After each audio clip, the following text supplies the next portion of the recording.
Subscribe करें हमारे YouTube channel साधना gold को और पाएं वीडियोस सबसे पहले। बेल आइकन दबाना ना भूलें। विरक्तमिन्द्रियार्थेषु प्रशांतात्मा जितेन्द्रियः। भगवान के एक परम सखा हुए हैं सुदामा। सुदामा जी बहुत गरीब थे। सुदामा जी बहुत गरीब थे मेरी माँ, बहुत गरीब थे। पर उनने कभी भगवान से शिकायत नहीं की कि हमारे पास ये नहीं है, हमारे पास वो नहीं है, हमें ये चाहिए, हमें वो चाहिए। कभी शिकायत नहीं। गरीबी में अपना जीवन गुजार रहे थे सुदामा जी। भगवान का चिंतन नित्य करते थे, भगवान को याद रोज करते थे। घर पे चूल्हा जले या ना जले, बस भगवान को याद करना सुदामा जी नहीं भूलते थे। हाँ, स्वार्थ नहीं था, निस्वार्थ भक्ति थी सुदामा जी की। एक दिन सुदामा जी से सुशीला ने कहा, आज द्वारिकाधीश की आंखों में आंसू आ गए, कन्हैया रो रहे थे। रुक्मणी ने कहा, प्रभु आपको क्या हुआ, आपकी आंखों में आंसू? कहने लगे, क्या बताऊं रुक्मणी, मुझे अपने सुदामा की बड़ी याद आ रही है। 4 दिन से आज घर में चूल्हा नहीं जला, फिर भी उसने हमसे कोई शिकायत नहीं की कि आपने हमें नहीं दिया, हमें ये नहीं दिया। क्या बताएं। रुक्मणी जी हंसने लगी। रुक्मणी, आप हंस क्यों रही हैं? बोले, प्रभु आप भगवान हैं, आप किसी को कुछ देना चाहें तो दे सकते हैं, आप देना चाहें तो रोकेगा कौन? भगवान ने कहा, क्या बताऊं रुक्मणी, सुदामा ऐसा जिद्दी भक्त है कि मैं कुछ देता हूं सो लेता ही नहीं है। सुदामा गरीब थे। अच्छा, सुदामा गरीब क्यों थे? कहा जाता है कि सुदामा जब उज्जैन पढ़ने गए थे, उज्जैन में ही कृष्ण से उनकी मित्रता हो गई थी। मैं आप लोगों से एक निवेदन करूंगा कि आप लोग इतने रिश्ते बनाते हैं, इतने संबंध दुनिया वालों से रखते हैं, एक आध संबंध ना द्वारिकाधीश से रख लीजिएगा, वो काम जरूर आएगा। हाँ, वो काम जरूर आएगा भक्तों। आज सुदामा ने कृष्ण को अपना मित्र बनाया। सुदामा को एक दिन ठंडी लग रही थी, कन्हैया ने अपना पीतांबर उड़ा दिया। दूसरे दिन कन्हैया ने वापस दिया सुदामा से, कन्हैया ने वो पीतांबर नहीं लिया।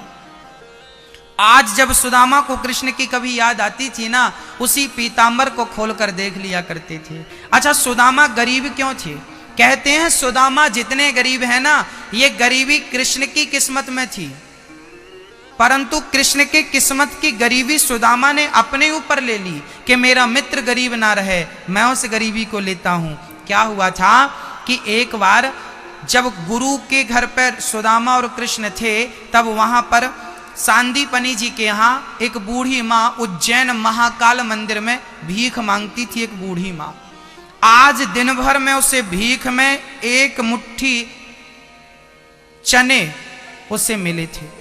वो चने पोटरी में बांधकर बूढ़ी माँ घर लाई, सोची कल खाऊंगी, आज नहीं खाती। रात को चोर आए, चोरों ने देखा कि पोटरी बंधी है। अच्छा, चोरों को लगा कि भिखारियों के पास कुछ तो होता ही है, ये पोटरी पे कुछ माल होगा, तो वो लेके भागा। चोर जब भागा तो बूढ़ी माँ उठ के बैठ गई और उसने कहा कि मुझे दिन भर में चने मिले 1 मुट्ठी, वो भी चोर चुरा कर ले गया।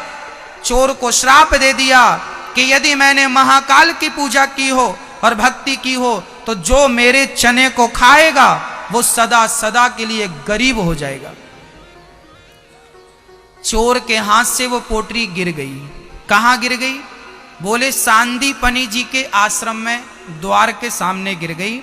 सुबह जल्दी सांदीपनी की पत्नी गुरु माता उठकर जा रही थी तो उन्होंने पोटरी पर चने देखे। उनको लगा कि ये किसी विद्यार्थी के चने गिर गए होंगे, क्योंकि वहां बहुत सारे विद्यार्थी रहा करते थे पढ़ने के लिए। उन विद्यार्थियों में कृष्ण और सुदामा भी थे। संयोग देखना कि वही पोटरी माँ ने संभाल के रखी, और जब आज कृष्ण और सुदामा लकड़ी लेने जंगल जाने लगे तो वही पोटरी कृष्ण को थमा दिया गुरु माँ ने कि बेटा जब तुम्हें भूख लगे तो ये चने तुम खा लेना। अब वो चने चूंकि श्रापित चने थे, ये बात सुदामा भली भांति जानते थे, क्योंकि सुदामा कोई साधारण प्राणी नहीं थे। हाँ, विरक्त इंद्रियार्थेषु प्रशांत आत्मा जितेंद्रिया, सब कुछ जानने वाले सुदामा थे। आज वो चने सुदामा ने देखे कि कृष्ण खाएगा, कहीं ये जीवन भर के लिए गरीब ना हो जाए, इसलिए कृष्ण के चने सुदामा खाने लगे। सुदामा चने खाने लगे। कुछ लोग कहते हैं कृष्ण के चने चुराकर खा लिया सुदामा ने, इसलिए गरीब हो गए। अरे भाई, सुदामा ने चने खाए जरूर थे, पर खाने के पीछे उद्देश्य चोरी नहीं थी। उद्देश्य तो ये था कि मैं गरीब बनूं तो बनूं, मेरा मित्र गरीब ना हो। यह मित्रता सुदामा की थी। आज सुदामा उस श्रापित चनों को खाने के कारण गरीब हो गए, पर कभी शिकायत नहीं की। ऐसी विषम परिस्थिति में भी सुदामा ने कभी भगवान को भुलाया नहीं। सुदामा सदा भगवान का चिंतन करते रहते हैं। स्थितियां सम हो या विषम हो, आपकी स्थिति परिस्थिति अनुकूल हो प्रतिकूल हो, कोई बात नहीं, किसी भी हाल में ईश्वर का धन्यवाद देना मत छोड़िएगा। कई लोग ना शिकायत करते रहते हैं, भगवान ने ये नहीं दिया, भगवान ने वो नहीं दिया, भगवान ने ये नहीं दिया। अच्छा एक बात बताओ मेरी माँ, यहाँ जितने लोग बैठे हैं, ये बताओ कि जो लोग जन्म से ही विकलांग होते हैं, पोलियो की बीमारी होती है, कुछ लोगों को देखा होगा चल नहीं पाते, कुछ लोगों को देखा होगा देख नहीं पाते, कुछ लोगों के हाथ काम नहीं करते। अब बताइए, आप कहते हैं कि हमारे पास ये नहीं है वो नहीं है, आप उन लोगों से अच्छे हो कि नहीं? हाँ या ना? जीवन में शिकायत हम बहुत करते हैं, ये नहीं है वो नहीं है। अरे विधाता ने जितना दिया है हम उसका धन्यवाद नहीं देते कि परमात्मा औरों के पास इतना नहीं है जितना हमारे पास है। याद रखना भक्तों, जितनी संपत्ति आप लोगों के पास है ना, उतने के लिए ही अभी बहुत लोग तरस रहे हैं। हाँ या ना?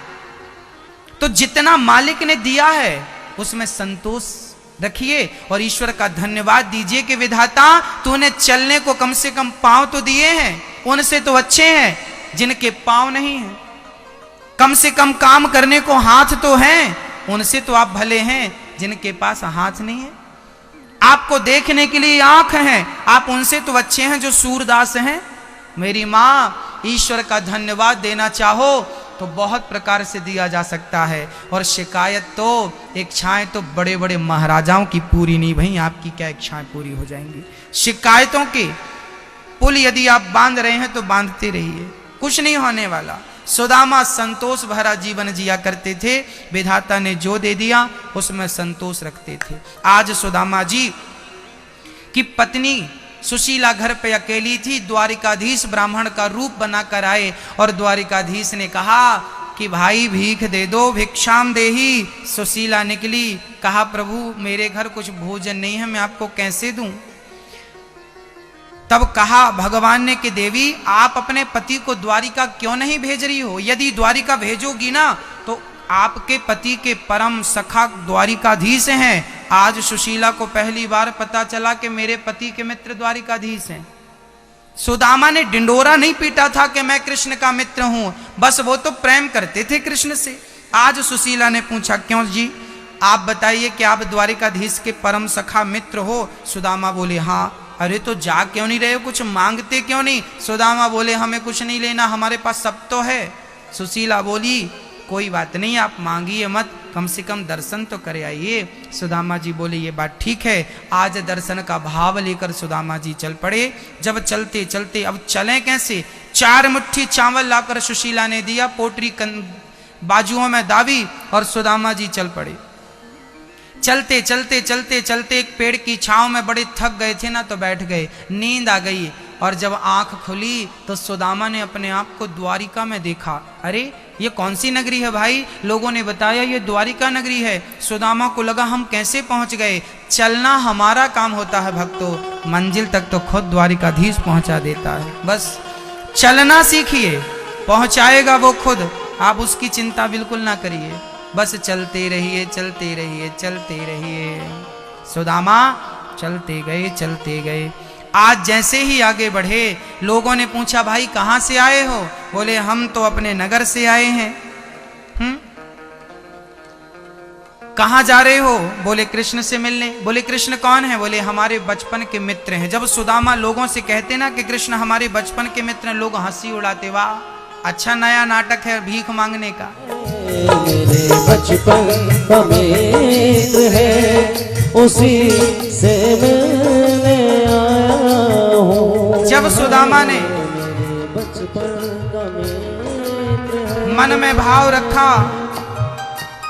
जब द्वारपालों ने दर्शन नहीं कराया, सुदामा को लगा मुझे वापस जाना चाहिए। सुदामा वापस चले गए, परंतु उन्हें लगा इतनी दूर आए हैं तो क्यों ना मिलकर ही चलें। फिर वापस आ गए, फिर अनुनय विनय करने लगे द्वारपालों से, भैया एक बार मुझे कृष्ण से मिला दो। एक द्वारपाल को दया आई और द्वारपाल बोला ठीक है मैं जाता हूँ और कृष्ण को आपका संदेशा सुनाता हूँ। द्वारपाल चल पड़ा और द्वारपाल ने भगवान कृष्ण की ओर प्रस्थान करते हुए कृष्ण के पास जाकर भगवान श्री कृष्ण को प्रणाम करता हूं। सरकार आपकी जय हो। सुदामा का संदेशा जब द्वारपालों ने सुनाया, भगवान बोले क्या हुआ द्वारपाल? तब द्वारपाल ने कहा शीश पगाना जगा तन में यही जान को आही बसे के ही ग्रामा। धोती फटी सी लटी दुपटी और पायो पासन की नहीं सामा। द्वार खड़ो ध्वज दुर्बल एक रहो चकिसो वसुधा अभिरामा। पूछत दीन दयाल को नाम बतावत आपनो नाम सुदामा। जैसे ही सुदामा नाम सुना द्वारिकाधीश दौड़ पड़े। सुदामा सुदामा मित्र सुदामा। दौड़ करके द्वारिकाधीश ने सुदामा को अपने हृदय से लगा लिया। बोलिए द्वारिकाधीश भगवान की। भगवान ने सुदामा को हृदय से लगाया। मित्र बड़ी दिनों में आए हो, बहुत दिनों में आए हो, इतनी देर क्यों लगा दी तुमने आने में?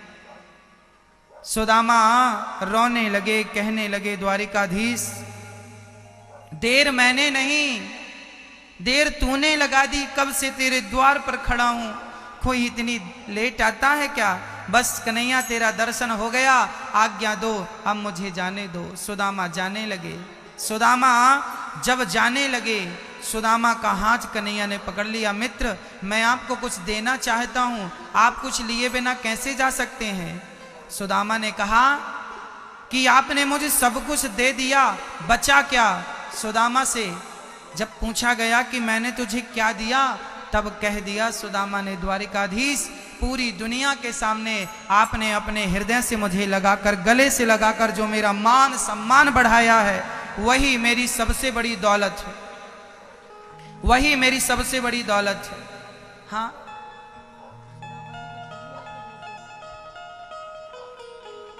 हाँ सुदामा प्रेम पूर्वक भगवान उनको लेकर जाते हैं और सुदामा अपनी आसन पर भगवान बिठाते हैं। सुदामा चरणों में, प्रभु मैं आपके बराबर बैठने योग्य नहीं हूं। तब भगवान जबरदस्ती सुदामा को अपनी आसन पर बिठाते हैं, पर सुदामा कहाँ मानने वाले। अब सुदामा जी आसन को ग्रहण करते हैं और भगवान ने रुक्मणी से कहा रुक्मणी जल्दी से जाओ, जल्दी से जाओ और जल लेकर आओ, मैं अपने मित्र के चरण पखारना चाहता हूं। क्या हुआ? यार की हालत देखी, उसकी हालत पे रोया। यार के आगे अपनी शान शौकत पे रोया। ऐसे तड़पा तड़प क्षमा परवाना के लिए, ऐसे तड़पा तड़प क्षमा परवाना के लिए। कन्हैया उतना रोया रोया है सुदामा के लिए, जितना राधा रानी रोई कान्हा के लिए। जितना राधा रानी रोई कान्हा के लिए, कन्हैया उतना रोया रोया है सुदामा के लिए। कन्हैया उतना रोया रोया सुदामा के लिए। पाँव के छाले देखे तो आंख भर भर के रोया, और अपने बचपन को याद कर कर के रोया। आंसू थे भर पाई बस हर जाना के लिए। आंसू थे भर पाई बस हर जाना के लिए। कन्हैया उतना रोया रोया है सुदामा के लिए। आज जगत के पालनहार अपने आसन पर सुदामा को, उस सुदामा को जिसके पास खाने को रोटियां नहीं थी, उसको इतना आदर, इतना सम्मान। भक्तों, प्रेम का सही मूल्य कौन चुका सकता है? दृश्य देख लीजिए, यही प्रेम का मूल्य है। दुनिया वालों से प्रेम करोगे ना, वो प्रेम का कोई मूल्य नहीं देंगे। आप किसी के साथ लाख अच्छाई करो और एक गलती आपसे हो जाए तो दुनिया के लोग लाख अच्छाई भुलाकर एक गलती को याद रखते हैं। पर मेरा कन्हैया, तुम लाख बुराई करना, एक अच्छाई तुमसे हो जाए तो मेरा कन्हैया लाखों बुराइयों को भुलाकर एक अच्छाई को याद रखता है कि मेरे भक्त ने एक अच्छाई की है। सुदामा रो रहे हैं। देख सुदामा की दीन दशा, करुणा करके करुणा निधि रोए। पानी परात को हाथ छुओ नहीं, नैनन के जल से पग धोए। सुदामा श्याम सुंदर को देख रहे हैं, बार बार गले लग रहे हैं, बार बार बचपन को याद कर रहे हैं। तभी कन्हैया ने कहा, मित्र मेरी भाभी ने क्या भेजा है? पोटरी छिपाने लगे। लाला कछु ना भेजो। छीन ली भगवान ने पोटरी, और भगवान ने छीन कर वो चावल से भरी पोटरी जब खोल कर देखी तो 4 मुट्ठी चावल 4 घर से मांगकर सुशीला ने कृष्ण के लिए चने चावल रखे हैं। जब भगवान ने पोटरी खोली, पहली मुट्ठी चावल देखा, गदगद हो गए। वाह मेरे मित्र, मेरे लिए इतना बढ़िया कुछ लेकर आए हो। पहली मुट्ठी चावल भगवान ने भर ली, और चावल भरकर प्रेम से भगवान ने पहली मुट्ठी चावल ग्रहण कर लिया। वाह मित्र, कितने स्वादिष्ट हैं। दूसरी मुट्ठी चावल भरी, और दूसरी मुट्ठी चावल भगवान ने ग्रहण किया। अब तीसरी मुट्ठी जब भर के खाने लगे, रुक्मणी जी ने हाथ पकड़ लिया, सरकार सब कुछ खा लेंगे, हमारे लिए प्रसाद तो छोड़ो। भगवान ने पूरा समर्पित कर दिया, ये लो तुम बांट के खा लेना। ऐसी मित्रता, ऐसा प्रेम। बहुत दिन तक सुदामा रुके, बड़ा प्रेम हुआ। अब सुदामा आज्ञा मांग रहे हैं, सरकार उसके आने पे रोया, उसके जाने पे रोया। हो के गद गद चावल के दाने दाने पे रोया। बनवारी वो रोए उठा याराना के लिए। बनवारी वो रो उठा याराना के लिए। कन्हैया उतना रोया रोया है सुदामा के लिए, जितना राधा रानी रोई कान्हा के लिए। जितना राधा रानी रोई कान्हा के लिए, कन्हैया उतना रोया रोया है सुदामा के लिए। बोलिए भक्त वत्सल भगवान की। बहुत दिनों तक सुदामा जी रहे, भगवान ने बड़ा आदर सत्कार किया, विश्वकर्मा को बुलाया और 2 मुट्ठी चावल के बदले सुदामा के लिए 2 लोकों की संपत्ति लुटा दी। भक्तों, इतना सा लेकर इतना कुछ देने की ताकत कोई रखता है तो केवल द्वारिकाधीश रखता है। 2 लोकों का मालिक बना दिया। सुदामा जी जब घर गए, उन्होंने बढ़िया ठाट वाट महल देखे। सुशीला से कहा, देवी इतना धन कहां से आया? सुशीला ने कहा, प्रभु भगवान ने दिया। हे प्रभु, तुझे देते नहीं देखा, पर झोलियां तो भरी देखी। बस भक्तों, सुदामा सारी उनकी स्थितियां परिस्थितियां प्रतिकूल से अनुकूल हो गई इनकी कृपा से। भक्तों, इतना सा लेकर इतना कुछ देने की शक्ति द्वारिकाधीश में है। इसलिए मैं आपसे निवेदन करता हूं कि दुनिया वालों से इतने रिश्ते हम बनाते हैं, एक रिश्ता कन्हैया से जरूर बनाइएगा।